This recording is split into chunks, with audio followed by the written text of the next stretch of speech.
যেই চোখ আল্লাহর ঘর দেখে নাই, কাবার কালো গিলাফ, যেই চোখ মদিনার সবুজ গম্বুজ দেখে নাই, হায় সেই চোখ দেখলোই কি আর দেখার মজাই পাইল,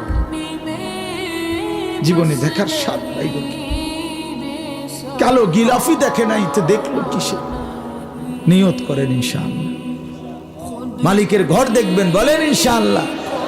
রাসূলুল্লাহর রওজার সামনে দাঁড়াবেন, বলেন ইনশাআল্লাহ। হ্যাঁ, নিয়ত করে দিল থেকে চাইতে হবে, দিল থেকে চাইতে হবে। আল্লাহ তৌফিক দেবে। আপনি চাইতে হবে, হক আদায় করে চাওয়ার মতো চাইতে হবে।